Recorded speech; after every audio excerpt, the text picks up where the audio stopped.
comentar que esta casa es un proyecto social.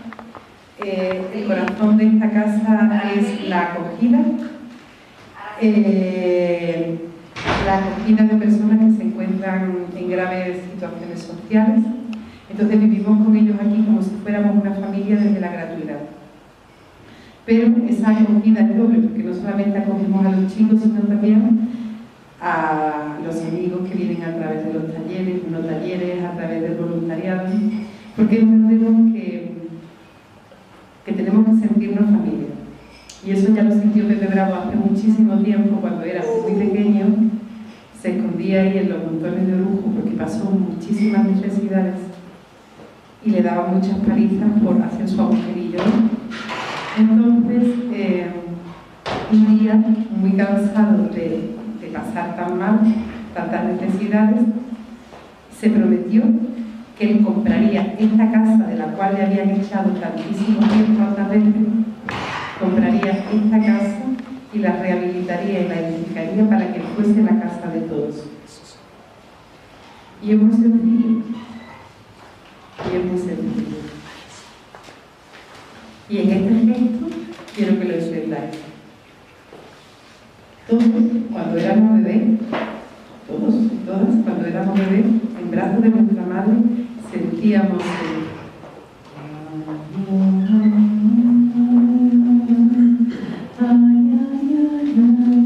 en un toma y daca, en un sentir hacia afuera y hacia adentro, hacia afuera y hacia adentro. Y tal vez ese sea el don de la vida. Entonces Pepe Bravo me decía: a ver, Marilo, siempre recuérdalo siempre, que aquí tenemos una nevera. Aquí tenemos una nevera y Pepe Bravo me dijo: esto es como una especie de nevera o de despensa.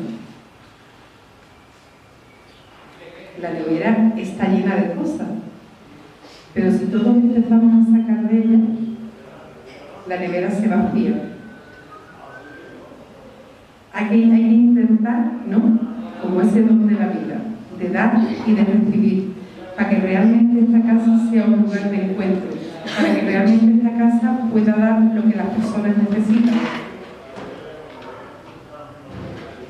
Vivimos desde la gratuidad porque lo sentimos así. Y bueno, también Rafael y sus compañeros han venido también desde la gratuidad. Muchísimas gracias. No sé si a lo mejor después de la comida o algo queréis que demos una vuelta por la casa para que conozcáis el proyecto, lo podemos hacer. Porque los chicos que están en la casa, además de ese sentir familiar, pues hacemos un trabajo con ellos, un trabajo de rehabilitación con diferentes profesionales, psiquiatras, juzgados, trabajadores sociales. Además hay una serie de talleres ocupacionales, por ejemplo, el estar nosotros hoy aquí es una ocupación muy importante para la casa, porque llevamos una semana entera limpiando, preparando comidas, haciendo camas, preparando el jardín para que cuando vosotros llegaseis, pues os encontraseis lo mejor que podemos dar. A lo mejor no os gusta, pero es lo que nosotros podemos dar. Y luego, además de esas actividades ocupacionales, pues hay una serie de talleres profesionales de cerámica, de forja, madera, cristal, ya eso después, si queréis, cuando pasemos por las instalaciones y por la tienda, pues podréis verlo. ¿De acuerdo? Vais a encontraros unas cuchas distribuidas por la casa que está escrito: coge, entrega lo que quieras y coge lo que necesites. Si alguna persona realmente necesita de ese dinero, pues yo estoy viviendo aquí también de lo que nos dan, desde la ropa a todo. Entonces es legítimo compartirlo, igual que yo y los chicos estamos viviendo de eso. Quien lo necesitéis, ahí está. ¿Vale? No se ha puesto precio porque queremos que desde el corazón cada uno aporte o coja lo que quiera o lo que necesite. Y nada, bienvenido. Esta es nuestra casa. Sentirla así, por favor, eso es sumamente importante. Y gracias por estar. Gracias. Gracias por haber venido.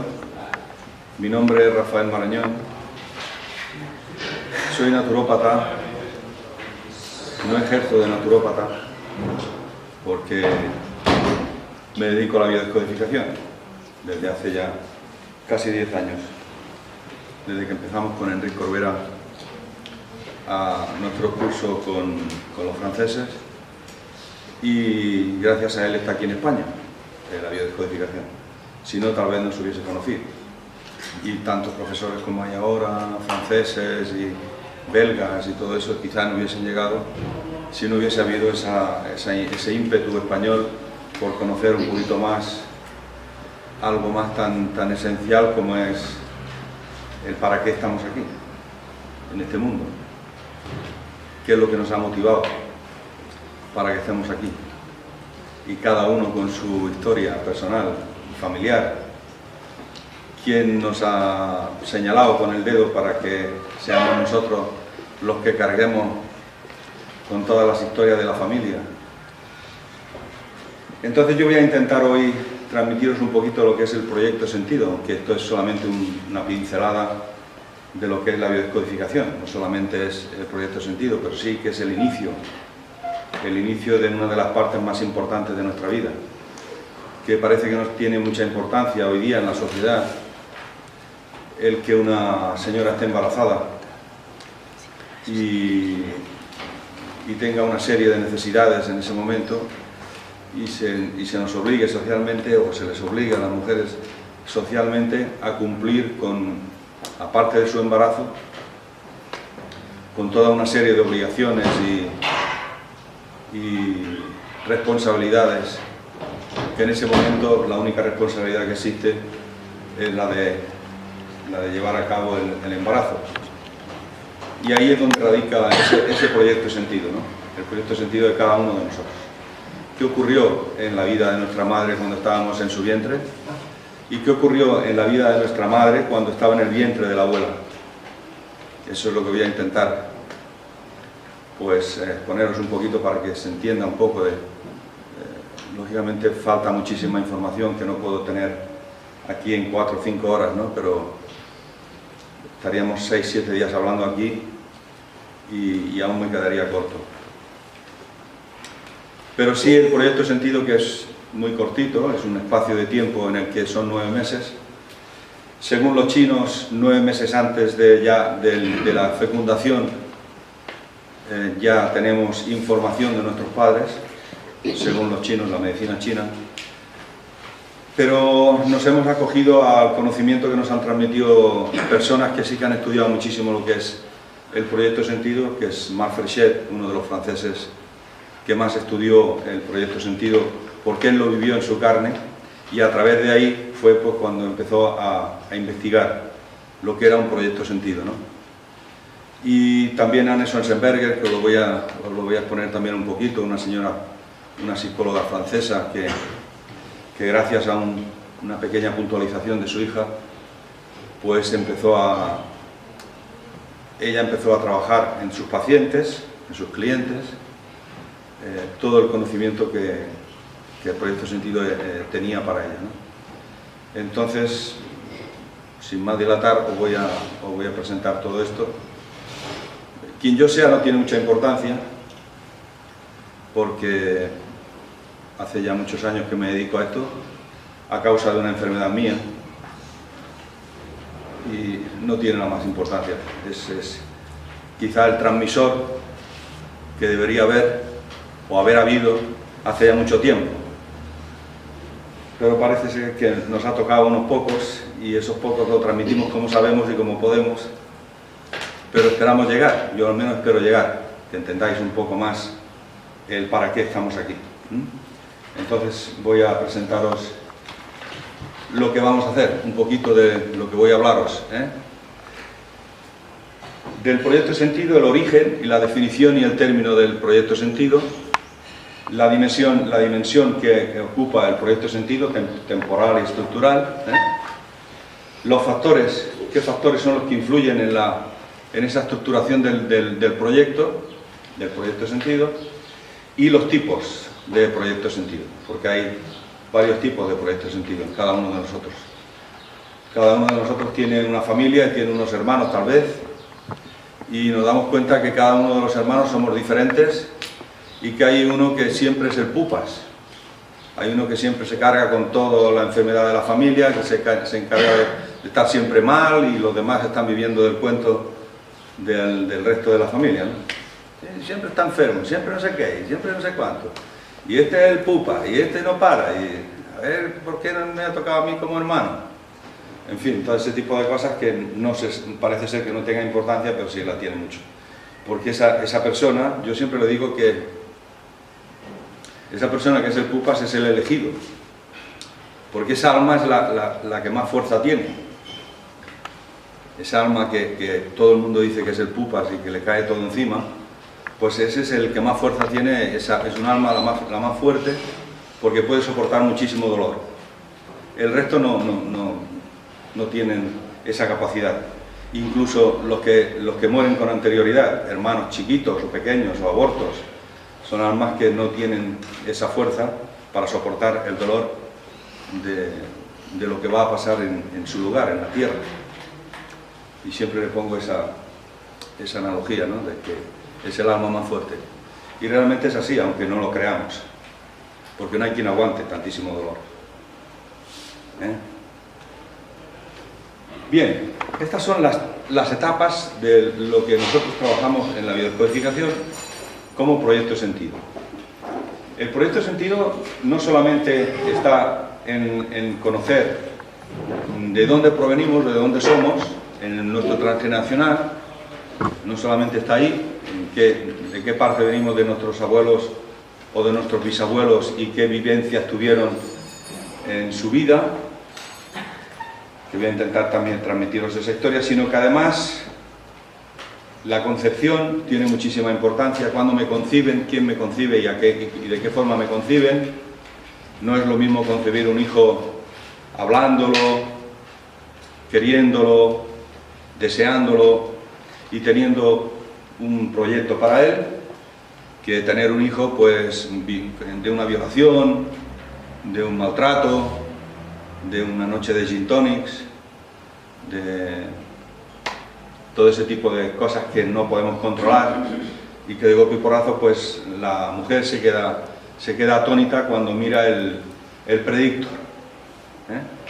Y yo siempre empiezo el proyecto de sentido por el predictor, porque se me ocurrió un día, digo, es que la emoción que una madre le pone en el momento de encontrar un predictor, esa emoción es la que va a quedar grabada en la información mitocondrial de la criatura.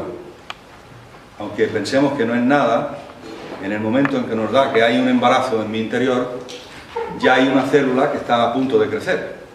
Por lo tanto, hay una información. Y esa información la madre la transmite a través del líquido amniótico y de todas las sensaciones y emociones. Y ese predictor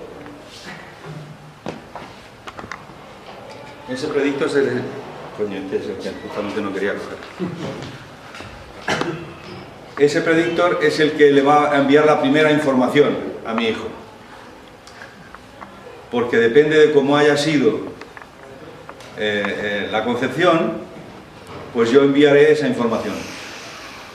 Y el predictor es muy sencillo. Me levanto de dormir por la noche y pongo un poquito de orina en el predictor y la dejo esperar un poquito, lo dejo que se esparza y entonces miro el predictor. En ese momento de mirar el predictor, yo voy a enviar dos informaciones. No puedo enviar ninguna más. Solo envío dos informaciones. O... ¡ay! Estoy preñada. O... ¡mierda! Estoy preñada. Y cuando tú envías mierda, estoy preñada, inmediatamente pasa la información emocional y sentimental a toda tu parte del sistema nervioso. Y ahí se está formando ya tu criatura. Ya lleva unas pocas semanas ahí. Entonces, eso ya es el proyecto de sentido. Después solamente falta que en el momento en que tú estás habiendo dicho mierda, estoy preñada, llega tu pareja y tú le dices, Pepe, tengo una cosa que decirte. ¿Qué? Que estoy preñada. Mierda, ya te lo estás sacando de encima. Yo no quiero ese hijo. Ella, como madre, que ya sabe que va a ser madre, tiene dos opciones también. O decirle, Pepe, vete a la mierda. Esto lo vas a tener que cortar, corazón, que yo soy mal educado. Pepe, vete a la mierda. No, hablo como como en nuestro país y nuestra cultura en la que estamos viviendo. Pepe, vete a la mierda, que yo voy a criar a mi hijo.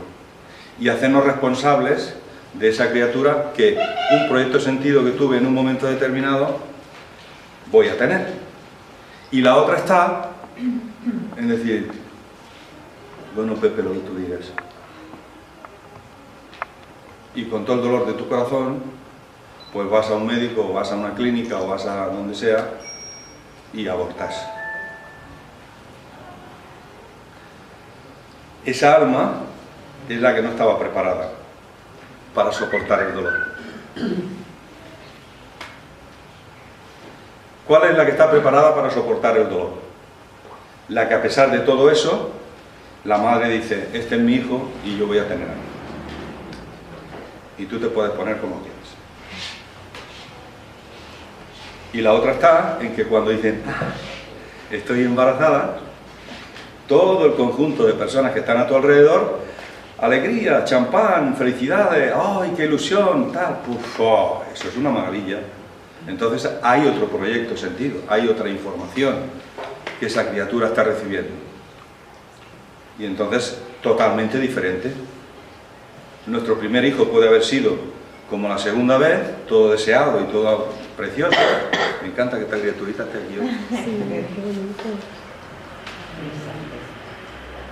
O el otro segundo hijo, que bueno, como ya me he quedado embarazada, pues lo vamos a tener. Pero que sea una niña. Porque como ya tengo el niño, que sea una niña. Entonces estamos poniéndole condiciones al universo. Quiero que sea una niña. Pero claro, a lo mejor no necesariamente tiene que venir una niña, porque es que la solución del clan igual se la tiene que dar un macho. Pero estamos forzando un deseo, un sentimiento, en que nuestro inconsciente está enviando la información de que quiero que sea una niña. Y cuando nace es un niño. ¿Pero cómo va a ser ese niño? Porque la madre le ha puesto el deseo, le ha puesto la intención. ¿Cómo va a ser ese niño? Zurdo. Para ayudar a esa madre, si es que el universo se pone a nuestro favor siempre, para ayudarnos, nuestros deseos, sin saber que nuestros deseos igual están equivocados. Para ayudarnos ese niño va a salir zurdo. ¿Por qué? Porque los niños zurdos están más polarizados en femenino. Hay una polarización más fácil de acompañar a la madre, de ayudar a los demás, de proteger más a sus hermanitos, de proteger más a su mamá y a su papá, de ayudar... O sea, los zurdos son personas mucho más afables y sencillas. No es que quiero decir que los diestros no sean afables y sencillos, sino somos complicados los diestros. Complicados en el sentido de que biológicamente somos machos.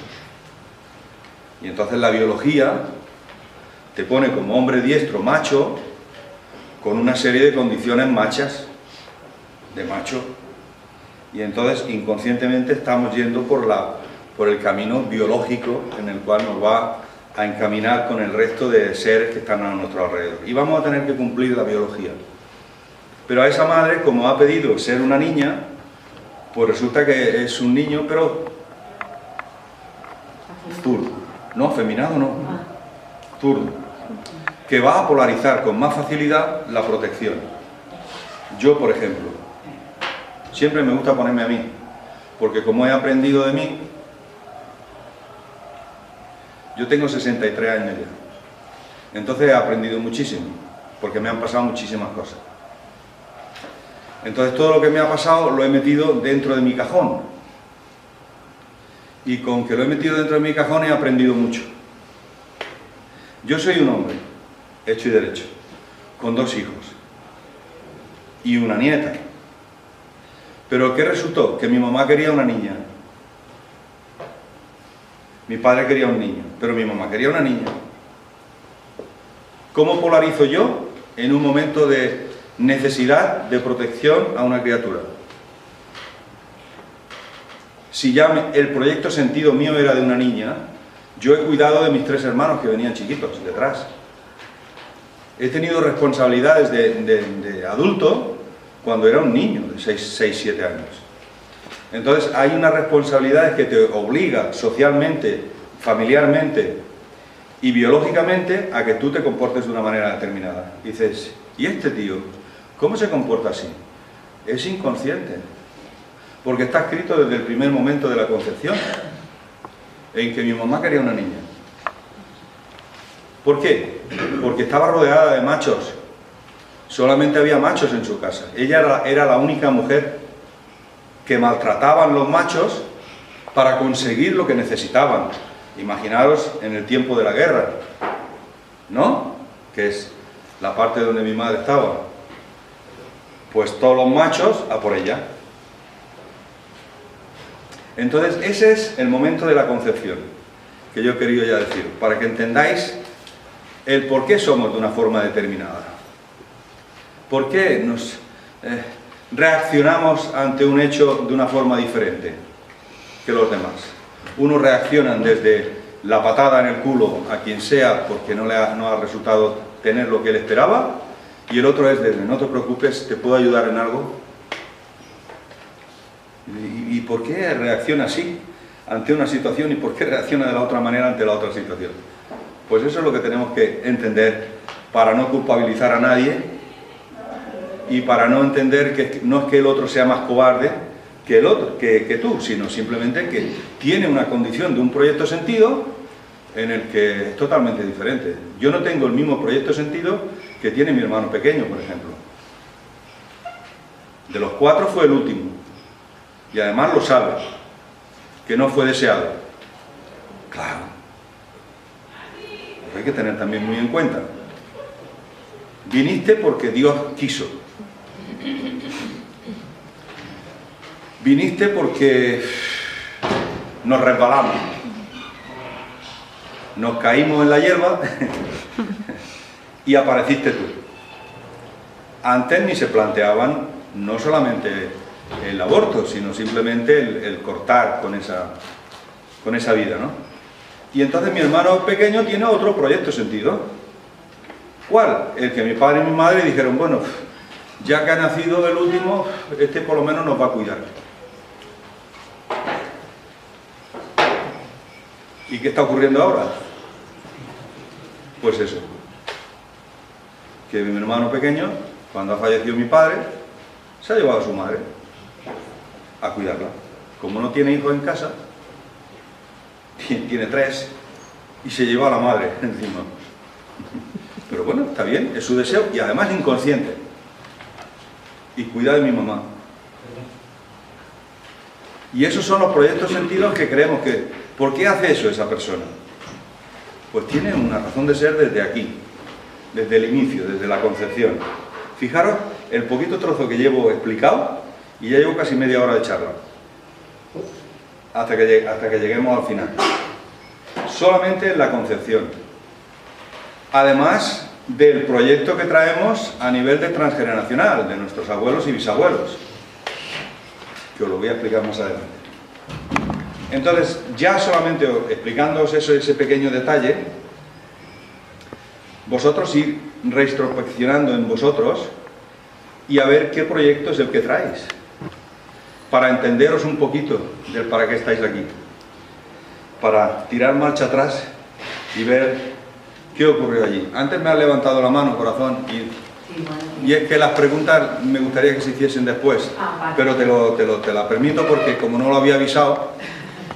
Es que tengo un hijo y es zurdo, y yo le echaba la genética de su bisabuelo y tatarabuelo, ¿no? ¿No qué? Que no nací entonces, ¿no? Es posible que sí. Es posible que sea por esa causa, también. Porque quien tiene que dar la reparación o la sanación al clan sea una niña. No, yo he explicado solamente una parte del proyecto Sentido. Ahora te explico la siguiente, con tu permiso, o sea, para que entiendas que no solamente nos tenemos que parar ahí. Yo tengo una nieta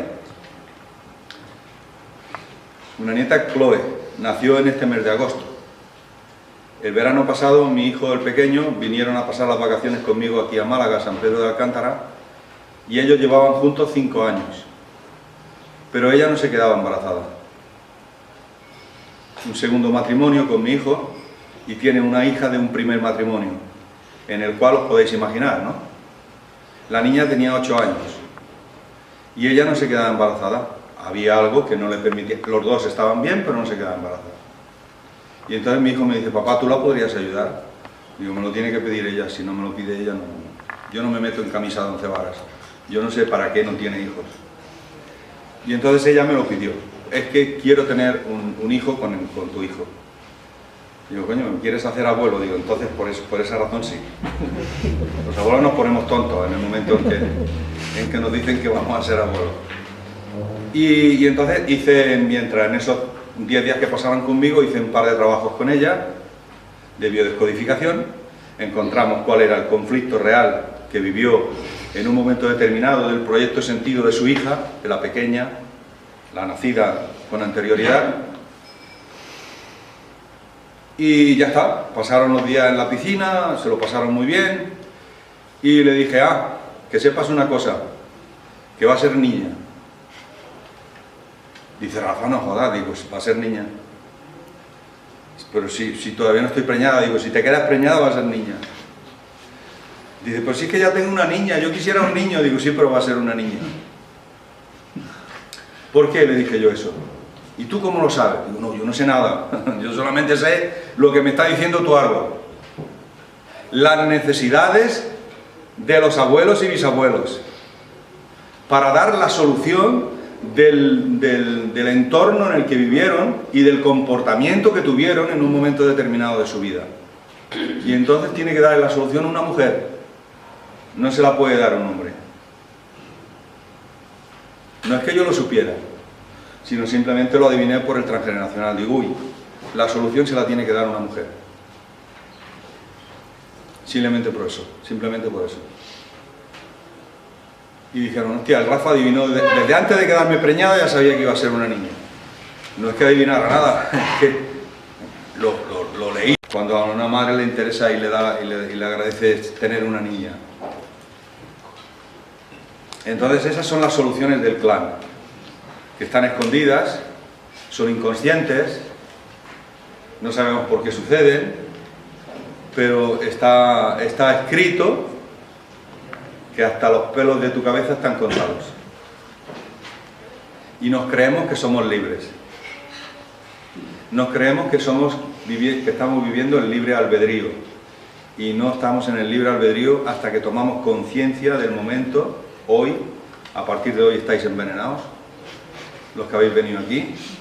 Y entonces no hay forma de echar atrás, porque ya tienes una conciencia. Y con esa conciencia es como tú vas a actuar a partir de ahora.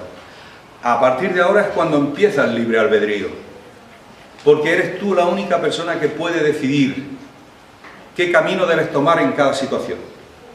No te puedes quejar ya. Hasta ahora sabías que había un...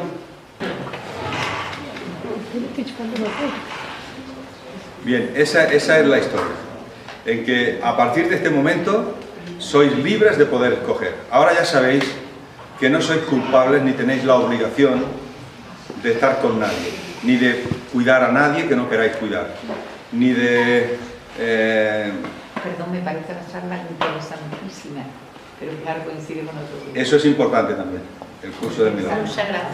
Porque hay mucha parte de esto que es curso del milagro. Sí, sí. Muy bien. Entonces, a partir de este momento es cuando nosotros somos libres de poder escoger con quién vamos, con quién estamos y para quién hacemos las cosas. Porque nos dice un curso de milagros y nos dice la biodescodificación que el otro no existe, que siempre estoy frente a mí. Cada uno de nosotros tiene algo que nosotros estamos recibiendo como información inconsciente, en la que nos decanta más hacia una persona o hacia otra, y siempre hay un encaje. Para que esa persona a mí me esté enseñando o me esté diciendo qué es lo que realmente yo tengo que solucionar en mí. Para que mi camino esté sin piedras, sea libre de poder escoger. Nadie nos pertenece ni no pertenecemos a nadie. Simplemente tenemos a los espejos frente a nosotros para tomar conciencia de quiénes somos. Yo estoy muy feliz siempre cuando veo a gente como vosotros porque voy por el buen camino. Tengo espejos que me están diciendo cómo voy yo. Entonces esa es la forma de vivir. Dice, entonces a tu mamá no la quieres o a tu mamá la rechazas. No, a mi mamá no la rechazo y a mi mamá la quiero mucho, pero la tengo que tener a raya, porque mi mamá no lo entiende, que yo no le pertenezco, que ya tengo 63 años, coño, que no me puede meter en una botellita de formol y tenerme en la mesita de noche para cuando ella quiera, que ya me tuvo, ya me aprovechó, pero que ya no soy de ella, que tengo mi propia vida y que tengo mis propios deseos, mis propios sentimientos, y que no se tiene que meter en mi vida, porque eso ya le pasó, ya pasó, eso forma parte del pasado. Entonces, al formar parte del pasado, mi mamá eso no lo entiende, pero yo se lo tengo que hacer comprender. No, mamá, hoy no te puedo coger el teléfono. No, mamá, mañana no me llames. Ay, hijo mío, es que quiero hablar contigo. No me llames hasta que yo no te llame. Entonces ese control que ellas quieren tener sobre ti, como si tuvieses todavía, ¿qué tienes? 7 añitos, 10 añitos, 10 añitos. No puede ser, porque todavía con 10 añitos dependemos de la madre, emocionalmente. Pero con 63 no, ¿a que no? ¿Estamos de acuerdo o no? No, con 73, gracias a Dios, ya desperté. Pero es que eso me pasó cuando yo tenía 56. Y le tuve que decir a mi mamá, mamá, ¿me estás viendo? Y me dice, ay, sí, hijo mío, te veo muy bien. Digo, pues ya no me vas a ver más. ¿Qué quieres decir? Digo, que no me vas a ver más. Le tuve que frenar. Se ha acabado. Tú no puedes meter en mi vida. Que por qué hago una cosa, que por qué hago otra, que por qué me divorcio, que por qué no sé qué, que por qué no sé cuánto. Pero tú, ¿quién eres? Si solamente me pariste, me cuidaste como pudiste y después me echaste al mundo, porque cuando yo necesitaba tu protección no me la diste, porque había un macho que te obligaba a que no cuidases de tu hijo, porque tu hijo se tenía que ir a trabajar, a ganar dinerito para la familia desde sus 12 años. Entonces tú no me protegiste, ¿eh?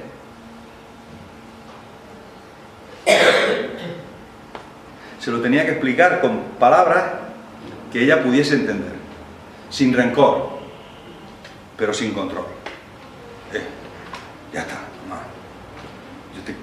Yo te quiero mucho. Y además le digo lo que se tiene que tomar en naturopatía, le digo qué friegas le tienen que dar, lo que le tienen que comprar, y está feliz, va con su andador, con 86 años, pero está viviendo muy feliz.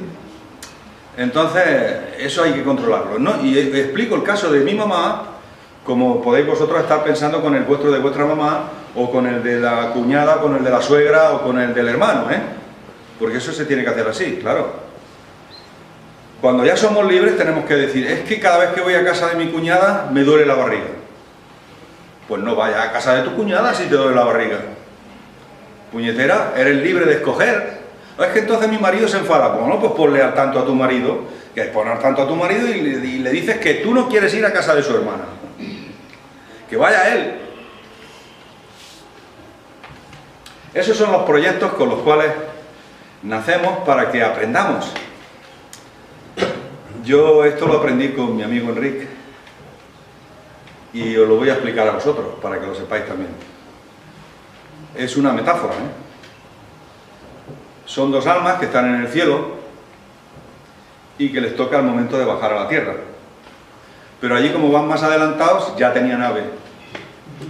Y entonces el ave venía completo y solamente quedaba un asiento libre. Y entra ese alma en el ave y ve que al lado de la ventanilla hay un alma y le dice, uy, ¿este asiento está libre? Y le dice, sí. Se sienta. Dice, oye, ¿y tú dónde vas? Dice, yo voy a la tierra. Dice, ah, sí. Dice, yo también voy a la tierra. Dice, ah, sí. Dice, sí, yo también voy a la tierra. Dice, ¿y tú a qué vas a la tierra a aprender? Dice, yo voy a aprender a respetarme. Dice, ay, pues fíjate, yo soy quien te va a dar la bofetada. Claro, siempre encontramos de frente a nosotros aquella lección de la cual tenemos que aprender. O a respetarnos. ¿Cómo? Porque hay delante de nosotros alguien que nos calienta. Si no, no aprenderíamos nunca. Nadie nos enseñaría que nos tenemos que respetar.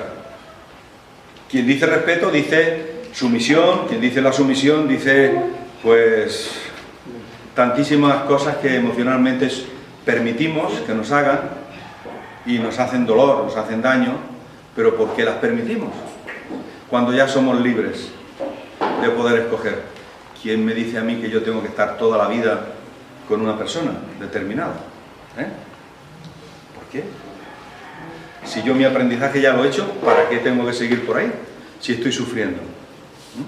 Y te va en juego la vida. Entonces yo decidí que ya no me quería morir más. Ese es el momento de la concepción y el momento del nacimiento tiene también muchísima importancia. ¿Para qué yo nazco de una forma determinada? ¿Para qué yo nazco de una cesárea? ¿Para qué yo nazco con forceps? ¿Para qué yo nazco con un cordón umbilical envuelto en la cabeza? Con peligro de ahogarme. Todo eso tiene un sentido, que es el sentido del transgeneracional. Cuando yo vengo al mundo de nalgas, o cuando vengo al mundo pues con el codo metido en la parte que me va a tocar salir, pues es que no quiero nacer. Hay ya una información en mi madre que es peligroso salir al mundo. ¿Por qué? No lo sé. ¿Por qué a unas mujeres le viene la menstruación a los 10 años o a los 9 años y por qué a otras mujeres le viene a los 15 o a los 16 años? ¿Quién manda eso? Si todos somos iguales. Todos esos son proyectos del clan. Proyectos de... Ya he hecho algo, ¿eh? Así. O son proyectos de la madre o son proyectos de la familia, del clan. Una mujer a los 15 años que tenga la menstruación, eso es muy tarde. Siempre va a haber detrás una situación en la que ser mujer es peligroso. ¿Por qué? Porque hayan podido violar a la abuela, porque hayan podido violar a la bisabuela, porque haya habido maltrato generacional, etcétera, etcétera, etcétera. Entonces, la madre en su sentimiento, cuanto más tarde en ser mujer, menos peligro corre. Y eso son emociones que se tienen guardaditas, pero después son conflictos, conflictos dolorosos, porque las reglas duelen mucho, y a las mujeres les duele muchísimo la regla después durante toda su vida. ¿Y por qué tengo yo estas reglas tan dolorosas? ¿Por qué? Porque la mamá ya estaba en su pensamiento que ser mujer era doloroso y peligroso. Entonces todo eso son conflictos que se van llevando, arrastrando a través de la vida. Creemos que son normales, pero no son normales. Lo normal es ser feliz. Lo normal es tomarse un buen vino. Lo normal es pegarse un buen plato de jamón. Lo normal es disfrutar del sexo, lo normal es, eso es lo normal. Pero no, nos enseñan todo lo contrario. Yo lo he dicho siempre desde que conozco la forma de vivir de este tipo, ¿no? Que realmente el cielo está aquí en la tierra. Yo me imagino que igual alguno de vosotros no está de acuerdo conmigo, porque está sufriendo mucho, porque su familia está muy enferma, y eso es doloroso. Yo sigo diciendo que el cielo está en la tierra, porque lo que tenemos aquí no lo vamos a tener allí, porque allí no están los cerdos para hacer un buen jamón, ni está el buen vino para hacer un buen caldo, ni están los higos esos tan ricos que hay ahí en esa higuera de ahí afuera, ni está la persona que te quiere en tu vida para que le acompañes en ese momento. No hay nada de eso. Allí todo el mundo va a ser igual. Todos vamos a ir vestidos de blanco y todos vamos a tener el mismo resultado. Entonces eso allí no está. El cielo está aquí, disfrutar, aprender y evolucionar, que para eso venimos, bajo mi punto de vista y bajo mi sentimiento, después de todo lo que he aprendido. Aprender y evolucionar como seres. Si aprendemos y evolucionamos como seres, pues menos trabajo tendremos en bajar. No sé cuál es vuestro pensamiento, pero permitidme que lo diga.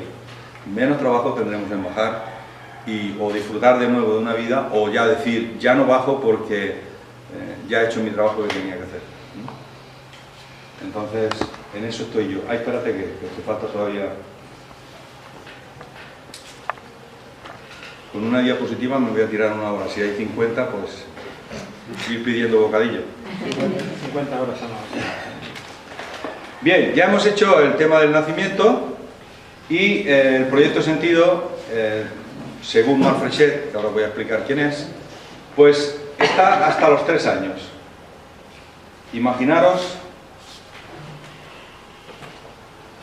que dependemos de la mamá, no veo aquí, hasta los 3 años.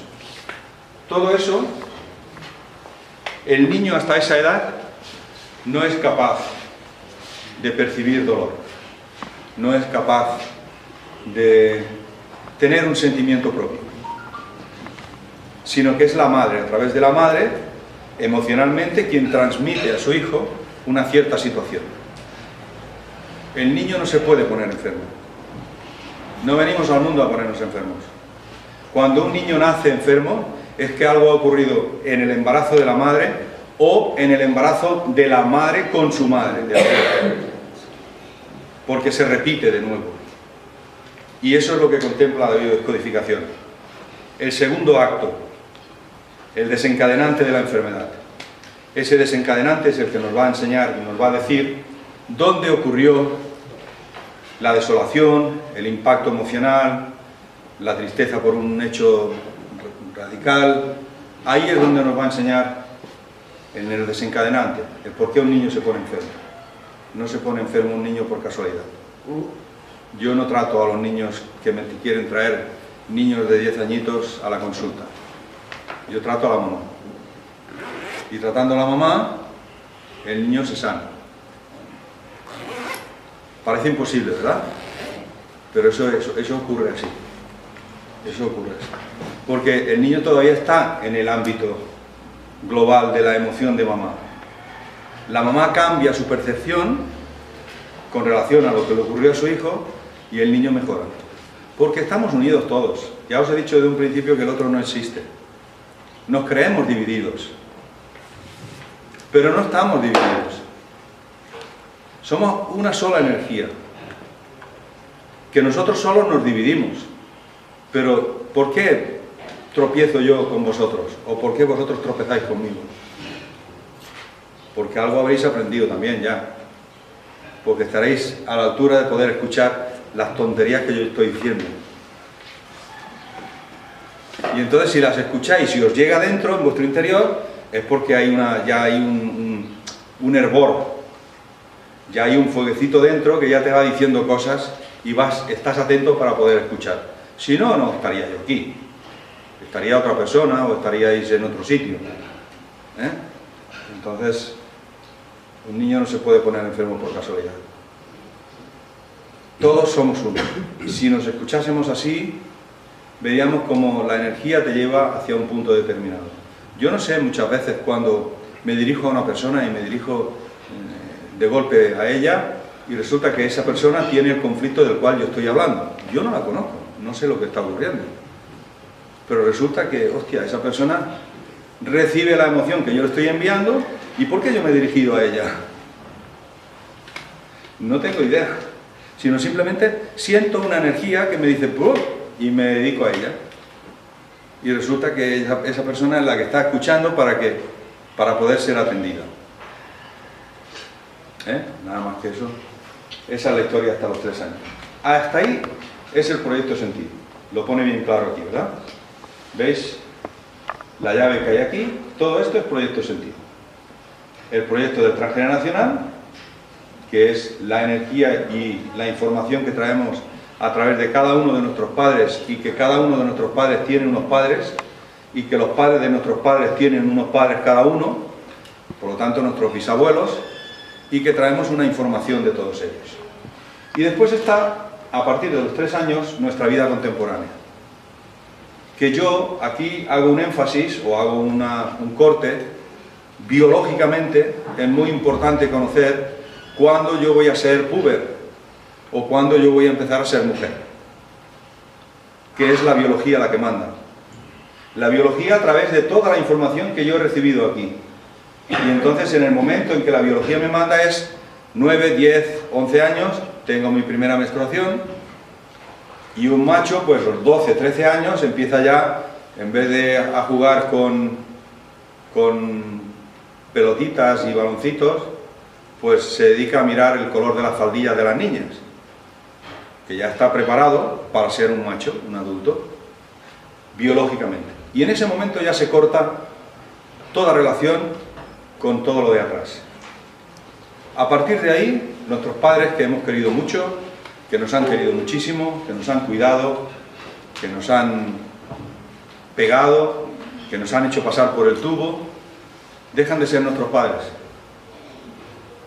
Yo no sé cómo lo habéis vivido vosotros, pero dejan de ser nuestros padres. Ya no nos quieren como antes, ya tienen miedo de nosotros, a que lleguemos tarde a casa, a que no lleguemos a la hora, a que no cumplamos con los deberes, a que estemos más tiempo en la calle que en casa, a que escondamos los calzoncillos debajo de la cama, a que nos comportemos como unos guarros en nuestra habitación. Y entonces nuestros padres nos van persiguiendo, pero como al enemigo. Y en vez de ser nuestros papás, ya resulta que son nuestros enemigos. ¿Qué te he dicho que a tal hora tienes que estar aquí? Que como no me hagas caso este fin de semana no sales, que te voy a castigar no sé cuánto.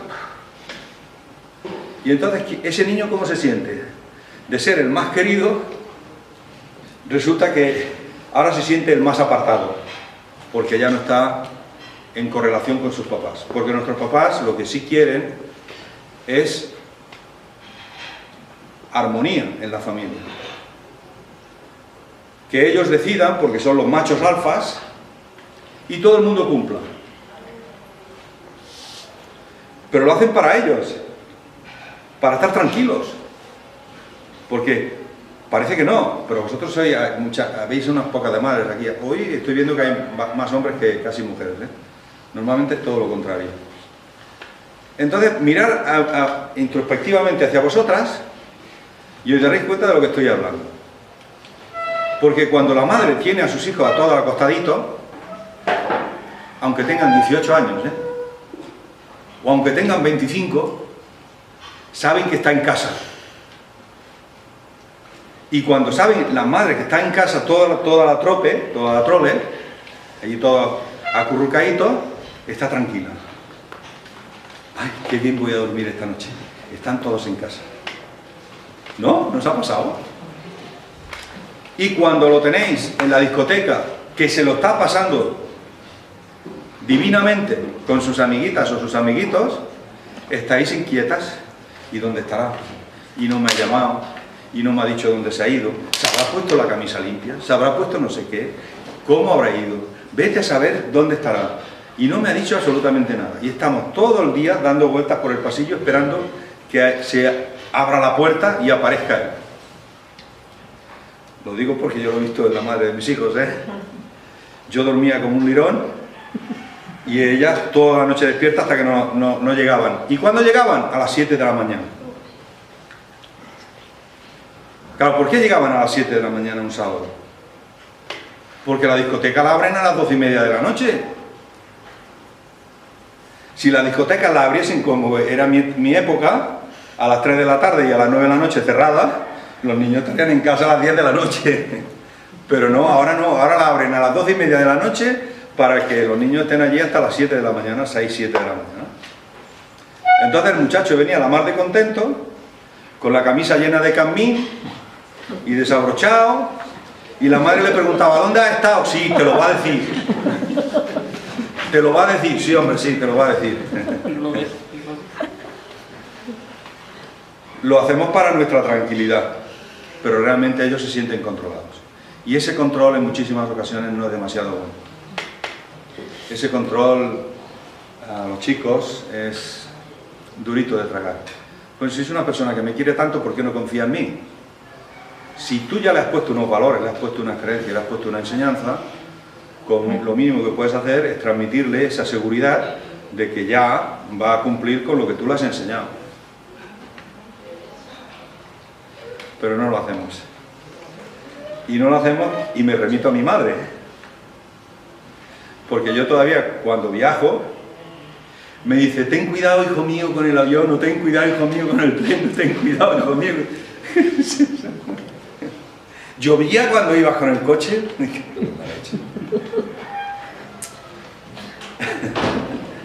Me río contando esto porque es que es cierto. Entonces ella, su leitmotiv de vida es controlar cómo están sus hijos. Pero eso no es así. Todos tienen ya una responsabilidad, todos tenemos una responsabilidad para vivir la vida. Entonces hasta ahí, la vida contemporánea, desde los 10, 11, 12 años, yo hago mucho hincapié en mis tareas, en mi trabajo, desde el momento en que aparece la primera menstruación o aparece el momento en que el niño ya las hormonas están moviéndose y empiezan a ser ya hombrecitos. A partir de ahí ya tengo mis propios sentimientos y le pongo mis propias emociones a ese momento. Desde ese momento biológico en el que yo ya voy a ser un macho o voy a ser una hembra. Porque mi biología cambia. Vemos un mundo totalmente diferente. Y ahí es donde tenemos que buscar los conflictos de la vida contemporánea. Que ahí es donde se desencadenan la gran mayoría de los conflictos. A partir de que aparece la regla. O a partir de que el muchacho es un puber y empieza hormonalmente a cambiar. Y ahí desencadenantes, síntomas, son los desencadenantes, y que tenemos que darle solución viendo dónde está el programante y viendo toda una serie de acontecimientos que hayan pasado en la vida para que podamos encontrar la solución emocional que en un momento determinado no le pudimos dar. Y seguimos para adelante. Bien, ¿de qué forma parte el proyecto Sentido?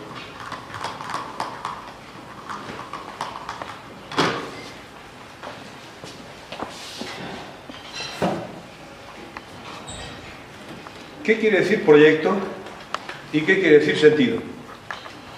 El proyecto es esa planificación que yo hago para mi hijo. Quiero que sea un niño, quiero que sea una niña y planifico su vida. ¿O no? ¿No habéis planificado la vida de vuestros hijos sin haber nacido todavía? Quiero que sea médico, quiero que sea arquitecto, quiero que sea enfermero, quiero que sea cualquier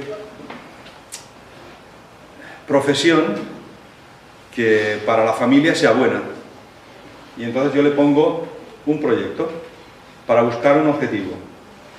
Pero el sentido, del significado del sentido, es la finalidad de ese proyecto que yo quiero.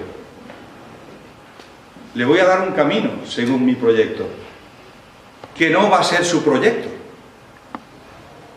No sé si me estoy explicando. No va a ser su proyecto. El proyecto por el cual esa criatura viene al mundo. Porque esa criatura viene al mundo con un proyecto transgeneracional también, además. Y entonces inculcamos a nuestros hijos ese sentido del proyecto que nosotros queremos. Y después resulta que nos hemos equivocado en darle el sentido a ellos. Porque nuestro sentido se lo damos desde nuestra inconsciencia. La inconsciencia que yo estoy viviendo con relación a mi familia.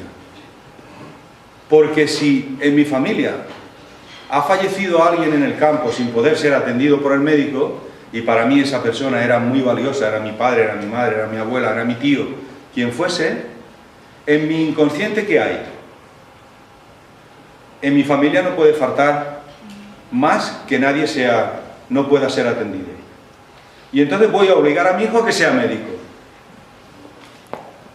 ¿Por qué? Porque en mi inconsciente hay que yo necesito ayudar a mi familia en caso de que se pongan enfermos.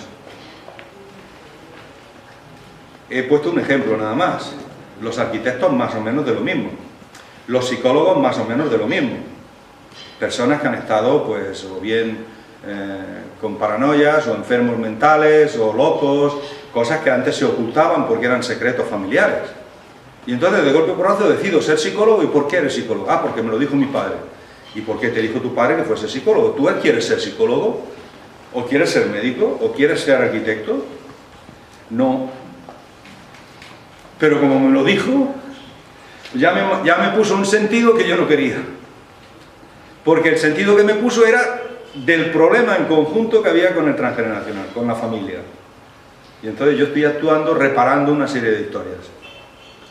Yo durante 14 años me gané la vida catando vinos. Durante 14 años. Yo era funcionario. Desde los 18 años fui funcionario porque aprobé las oposiciones muy jovencito,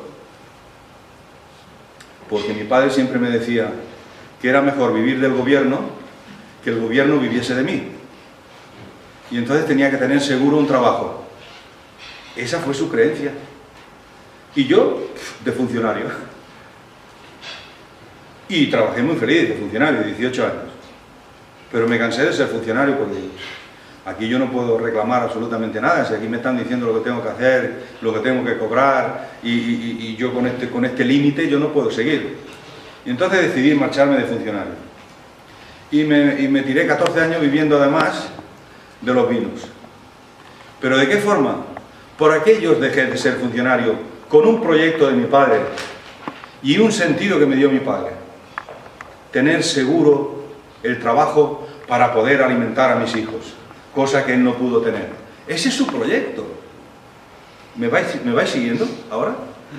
Ese fue su proyecto. Pero yo cuando ya fui adulto dije, como que yo no sigo aquí. Y entonces me dio por los vinos, porque me encantaba ver que de una puñetera uva podían salir tantas cosas. Y tantos aromas, y tanta historia, y historia del terruño, y cada variedad tiene un sentido, y aquello me alucinó. Y dije, uy, catador de vino, el mejor. Fui semifinalista siendo el único sommelier de España que estuvo representando a España en Francia en el Armagnac. El Armagnac es un tipo de bebida. Entonces fui bueno. Pero claro, yo no sabía por qué yo era sommelier. Y lo descubrí hace 2 semanas. Sí, estoy en plena efervescencia. Porque están cumpliendo muchas cosas ahora a mis 63 años. Ciclos celulares, que voy a intentar explicarlo, de 7 años. En 7 años. Y entonces me entero hace 2 semanas, cuando estamos en Asturias con Ángel, con Ángel, que iba a decir Antonio, está Antonio por ahí. Y estoy explicando esto mismo, y me dice un médico, un doctor, que gracias a Dios todavía hay doctores que nos escuchan a los locos como yo, me dice, pero bueno, entonces en tu familia no ha habido ningún borracho, porque estaba hablando de esos proyectos sentidos, ¿no? Y yo me salió del corazón, digo, todo. Todos han sido borrachos. Os lo juro, todos. Sí, por ahí. El marido de mi abuela le gustaba más un básico vino del terreno que un tonto una gorra cuadro. A sus hermanos tenían hasta bodegas. Y todos castañas perdidos. Claro, como el vino lo tenían gratis, porque eran el hermano de un bodeguero, pues allí todos los hermanos que se juntaban en la bodega. Mi padre, hasta su plena juventud, trabajaba de camarero en uno de los casinos de un pueblo, chiquito, pero él trabajaba allí y, claro, también le pegaba. Hasta que ya nos fuimos a Cataluña y allí parece ser que ya no había bodegas. En Cataluña ya no había bodegas. Bueno, mi padre se rectificó muy bien y ha sido un hombre estupendo, un cabronazo, pero estupendo. Ya sabe que yo lo trato así. Ya falleció, me dejó su ceniza, me quiso mucho. Y entonces yo digo, hostia, todos, y yo caí. Y me cago en la leche. Ahora entiendo, porque yo me he tirado 14 años de mi vida sin catar el vino. Claro, catar es catar, pero no bebértelo. Lo teníamos que escupir. Porque si no, imagínate qué borrachera pillaba yo si hubiese abierto 15, 18 o 20 botellas de vino al mediodía. ¿Lo entendéis? O sea, catar no es beberte el vino. Catar es probarlo, coger la sensibilidad, aroma, gusto y más o menos el terruño y ¡pum! Y escupirlo. O sea, reparando todas las borracheras de mi santa familia. Esa es la reparación del sentido. ¿Lo entendéis? ¿Por qué yo escogí la viticultura cuando podía haber escogido otra cosa? ¿Por qué de golpe y porrazo se nos cambia la neura y cambiamos de oficio? Eso es lo que tenemos que tener pendiente y en cuenta, que hay cosas que nosotros no las ordenamos. Inconscientemente llevamos la información en nuestro interior.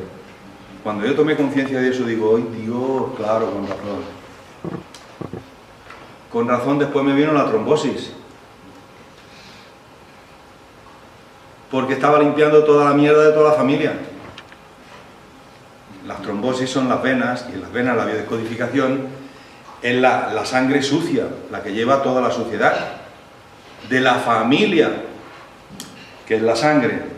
Y como yo me había tirado limpiando a mi familia 14 años, haciendo lo que ellos hacían, pero al contrario, pues ¡pum! Trombosis.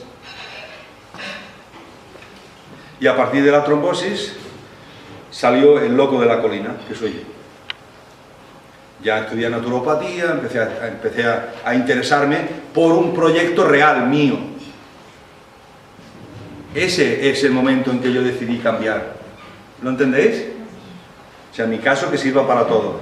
Cuando yo tomé la decisión real que ahora estoy haciendo, es cuando era yo. Por eso ahora mi corazón no se puede parar, porque no ha hecho el trabajo todavía. Estará un poco tocado, pero no me puede dejar todavía porque aún me queda un poquito de trabajo por hacer, porque es mi proyecto. ¿Lo entendéis?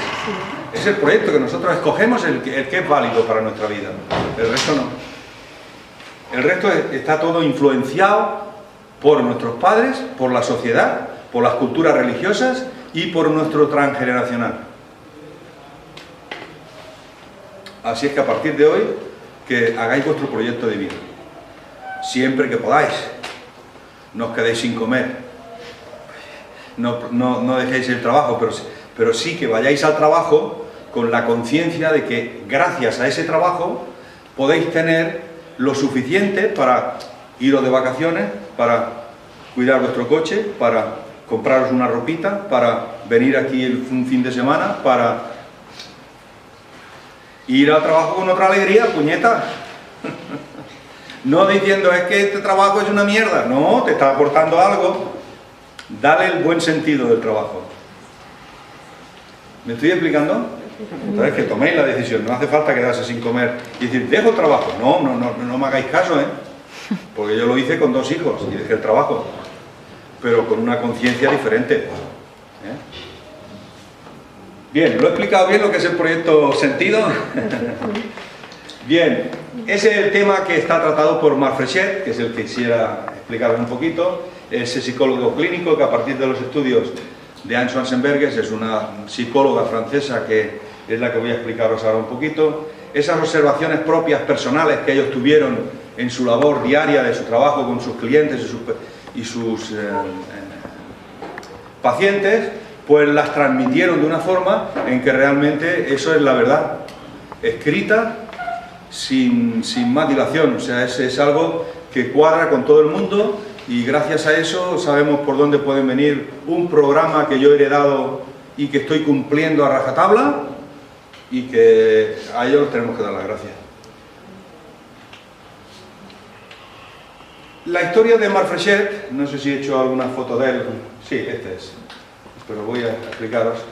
Este señor Marc Fréchet fue un proyecto sentido de su madre, en el cual su madre estaba a punto de ser juzgada en Francia y sabía que ese juicio la podía llevar a la prisión. Entonces se pusieron de acuerdo el matrimonio y quedaron en el acuerdo de que iban a tener un hijo para ver si el juez tenía más benevolencia viéndola preñada y le retenaba la pena, o sea, le quitaba pena. Y así lo hicieron.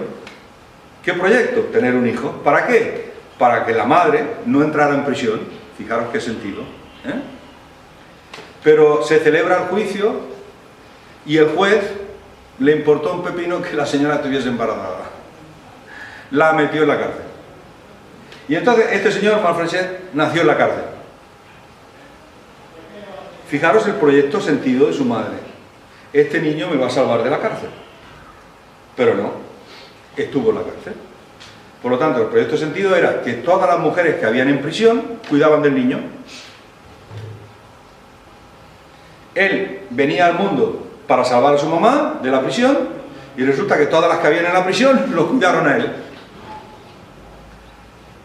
Pasa el tiempo, fallecen sus padres y él se hace psicólogo y se da cuenta de que todas las clientes que tenía en casa eran mujeres, y todas o en prisión o prostitutas. Y él se da cuenta de eso. ¿Cómo es posible que con la cantidad de gente que hay en Francia, en París, pues yo solamente tenga o mujeres que están o que van a entrar en prisión, o prostitutas? Y ve la historia que hicieron su papá y su mamá. Entonces él es el proyecto sentido de salvar a su madre de la prisión. Y entonces todas sus clientas, el inconsciente, lo único que hacía él era ayudar a las demás, porque traía un proyecto sentido de ayudar a su madre para que no fuese a prisión. Y gracias a él sabemos ahora tantas cosas que nos ayudan a darle solución emocional a muchísimos temas que desconocíamos, ¿eh? Y este es Marc Fréchet. Esa es una frase de él. Los pensamientos y vivencias que tenían los padres en el momento de la concepción y sus hijos, de sus hijos, gestación y nacimiento, pueden estar influyendo en la vida que tienen hoy. Por eso es tan importante esos momentos de la concepción. Los 3 meses anteriores a la concepción, los 9 meses de concepción y el predictor. Eso es importantísimo. Entonces, gracias al Señor. En internet hay muy poca cosa colgada de él, porque la familia se ve que estaba enfadada con el mundo, porque Marc Fréchet falleció a causa de una historia que vivió como psicólogo clínico en un hospital, que el director le hizo hacer un estudio científico de un trabajo con biodescodificación en Francia, y trabajando con el doctor Hammer. No sé si conocéis alguno quién es el doctor Hammer. El doctor Hammer, gracias a él también sabemos tanto ahora de las partes cerebrales y las dianas cerebrales, y a qué órganos pertenece cada uno de esas dianas cerebrales y esas cosas. Y ese señor le mandó a hacer un estudio demostrando cómo funcionaban las 5 leyes biológicas del doctor Hammer, y cuando tuvo hecho el estudio y totalmente demostrado que la gente se sanaba solamente con las 5 leyes biológicas, pues el director del hospital no se le ocurre otra cosa que despedirlo. Y al despedirlo, sacarlo aparte del hospital, pues falleció. Bueno, es un golpe emocional que muchísimos de nosotros no estábamos en este lugar. Tú me preguntaste antes, ¿por qué tu corazón está así? ¿Tiene que haber sufrido mucho? Pues sí, ha sufrido muchísimo. Desde que pasaron toda una serie de cosas hace 3 años. Entonces, pues por eso tenía que venir esa historia. Pero yo soy consciente de eso. Pero no se puede parar todavía. Yo ya le tengo dicho que tiene que esperar un poquito más. Hasta que no haya suficientemente gente que pueda transmitir esto de la forma en que lo transmitimos los que hemos conocido en las bases, el principio de lo que es la biodescodificación. Que no solamente decir, te sana la enfermedad, no. Esto te sana la vida, porque es una filosofía de vida. No es solamente decir, venga, te hago un trabajito de biodescodificación y te sano una enfermedad, entonces te sano un síntoma que tienes en la piel, o en tu hígado, o en tu estómago, o en tu... No. Es una filosofía de vida que te va a permitir que a partir de este momento tú tomes conciencia de que tu vida no puede seguir así, porque es un comportamiento que te ha llevado a una enfermedad. Por lo tanto, si es un comportamiento que te ha llevado a una enfermedad, ¿qué tenemos que hacer? Cambiar el comportamiento, ¿sí o no? Si no cambiamos el comportamiento, pero claro, te tengo que dar unas bases para que puedas cambiar el comportamiento. Si no, estoy siguiendo con el mismo pensamiento de la enfermedad, del desencadenante. Por lo tanto, esa es la filosofía de vida, no solamente la biodescodificación en sí, sino la filosofía de vida. Bien, el rol inconsciente asignado al padre y la madre, o cualquier otro miembro del clan, que está por concebir o nacer, tiene una finalidad de reparar un conflicto, satisfacer una necesidad o cumplir una función adjudicativa dentro del clan, dentro de la familia. Tiene una función todo lo que ocurre alrededor nuestro, de cada uno de nuestros hermanos, de cada uno de nuestros hijos. Todos tienen un rol que tenemos que, en este mundo, en esta parte que nos toca vivir, tiene un rol para dar solución a algo. Y esto es lo interesante. Puede programarse en los 9 meses antes de la concepción, según la medicina tradicional china, 9 meses antes de la concepción, o sea, antes de yo poner que quiero un hijo, 9 meses antes, yo ya estoy pensando en que con esta novia que he encontrado nueva, voy a ver si puedo formar una familia. Y antes de hablarlo con ella, yo ya tengo mi intención puesta en mí, para tener un hijo, de una forma determinada. Y entonces, hasta los 3 años de la vida de cada uno de nosotros. Este es el proyecto por el cual nosotros decidimos tener una criatura y traerla al mundo. O sea que tiene muchísima importancia toda esta parte tan chiquita que parece que esto forma de que me llamase la atención. Y cuando estudié la medicina ayurvédica dije, hostia, estos indios sí que saben hacerlo bien. Porque claro, la medicina tradicional china tiene 5.000 años, pero es que la ayurvédica no se sabe cuántos tiene. Porque es la que hacen toda la vida en la India. Y entonces resulta que allí cuando se queda, según la escala en la que naces en la India, resulta que cuando una mujer se queda embarazada, coño, no hace nada. Yo cuando leía aquello digo, tío, esto sí que saben. Claro, porque la mujer embarazada la tienen como un dios en la familia. No le permiten hacer nada. Toda la familia se aboca a ella. La cuidan, la miman, la alimentan, la masajean. No hay un no para ella. La hacen feliz, empezando por el marido o el novio. Y eso es un ritual. Llamadlo religioso si queráis, me da igual. Pero es un ritual que va a favorecer ese proyecto sentido de cada uno de los niños en la India. No sé si habéis estado en la India. Yo no he estado en la India, pero lo que he visto de la India y lo que he podido ver por los vídeos de la India, allí cualquier indio es feliz, hasta limpiando las cloacas. Depende del rango de nacimiento que tengan, en el rango que nacen de cada familia, ¿no? Pero todo el mundo es feliz. Haciendo lo que hace, es feliz. Y se alimentan con lo que tienen. Que me diréis, hostia, es que hay también ladrones. Claro que sí. Tenemos que tener el espejo frente a nosotros para que nos esté enseñando cosas. Pero yo entendí ya muchas cosas. Digo, joder, fíjate tú en la India cómo ya trae, esta cultura ya va trayendo una responsabilidad con el ser humano, con el que va a nacer, con lo que van a dejar al resto de seres humanos que nazcan. Qué información, ¿eh? Eso a mí me atrajo muchísimo, en ese sentido. Y ese proyecto sentido dimensional o temporal, periodo de 9 meses hasta la concepción, que es lo que yo he intentado explicaros, hasta los 3 años, al nacer hay una autonomía. Evidentemente, en el momento en que yo nazco, salgo del útero de mi madre, yo ya soy autónomo. Me tienen que poner las manos debajo para que yo no me caiga, pero ya soy autónomo, porque me cortan el cordón umbilical y yo ya dependo de la vida en que he nacido. Evidentemente de mi madre, de su teta, del apoyo emocional y personal, físico, que dependa de la familia. Entonces ya tengo una primera autonomía, que es la que vamos a tener siempre presente desde el momento de los ciclos celulares memorizados. Pero después hay una segunda autonomía.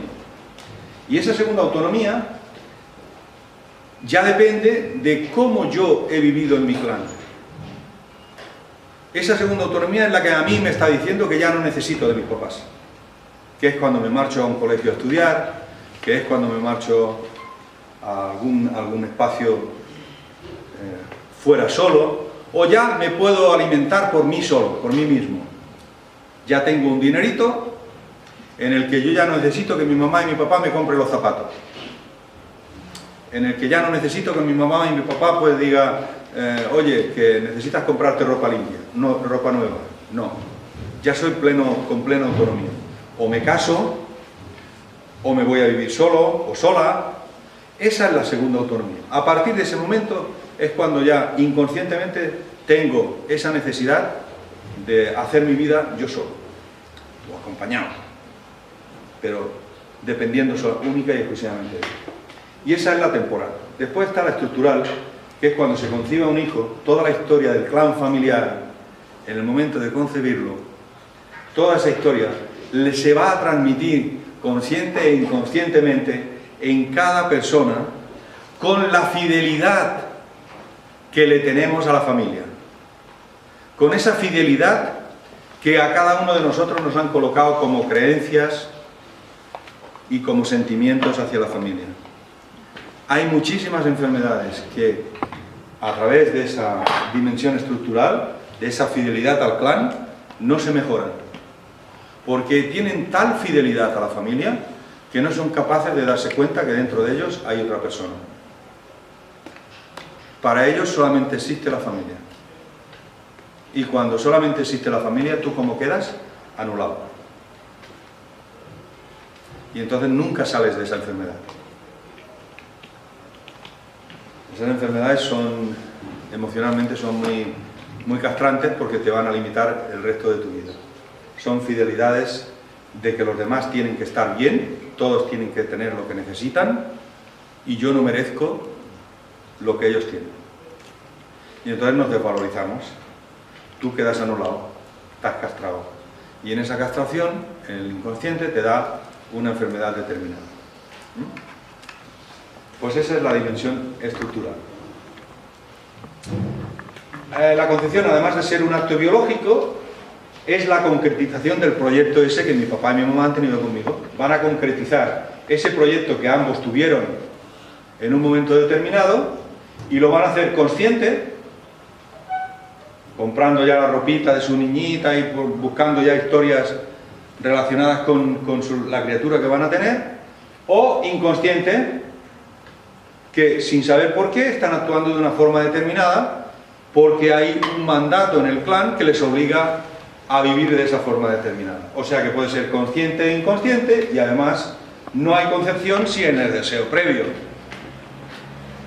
Un deseo previo, que puede ser una noche de gin tonics. Nos vamos con los amigos a hacer una barbacoa y llegamos a casa a las 3 de la madrugada y decimos, venga, la última copa la vamos a hacer tú y yo, corazón.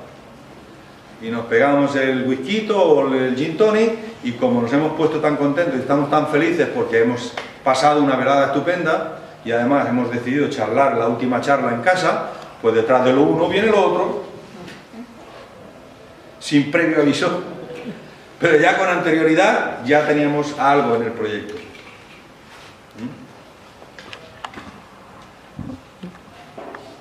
Los proyectos de sentido sí que pueden ser o bien potenciadores, puede ser un proyecto de sentido en el que potencian lo que tú vas a hacer a lo largo de tu vida, y otros son muy limitantes. Los limitantes son los que tenemos que encontrar, los que no te permiten conseguir aquello que tú deseas. Como por ejemplo, tengo un negocio y no me va bien el negocio.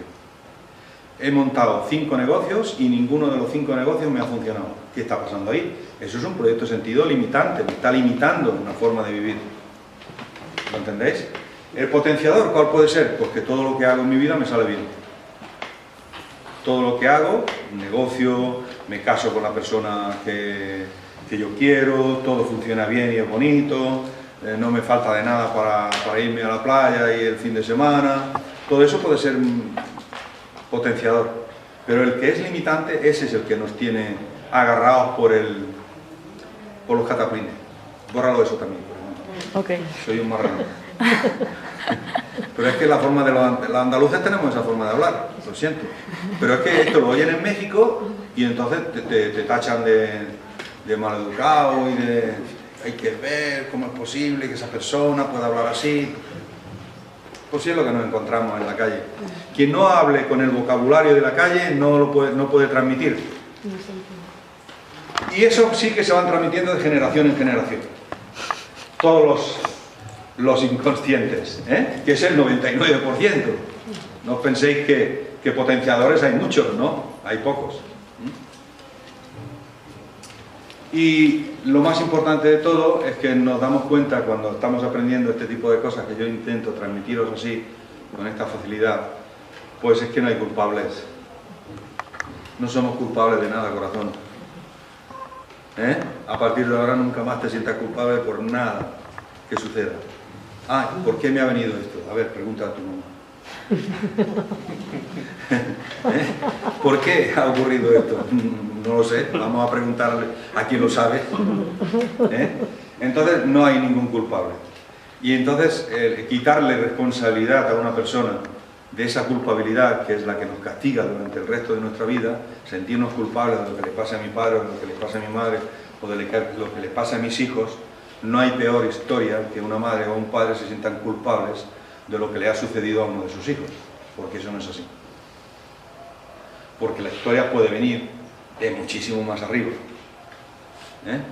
Entonces, quitando esa culpabilidad, nos liberamos. Somos responsables de poder decidir en nuestra liberación, de poder actuar el resto de nuestra vida como quisiera, como queremos hacerlo. Solo leyes biológicas que son expresadas cuando hemos tomado conciencia de ese proyecto de sentido, que es lo que intento que toméis hoy, conciencia del proyecto de sentido, somos libres de conservarlo o eliminarlo. Ahora sois libres de decidir si el proyecto de sentido con el cual estáis viviendo lo queréis seguir, continuar haciéndolo, con una responsabilidad, porque ya lo conocéis, o al mismo tiempo eliminarlo, decir, hostia, pues ya no paso más por aquí.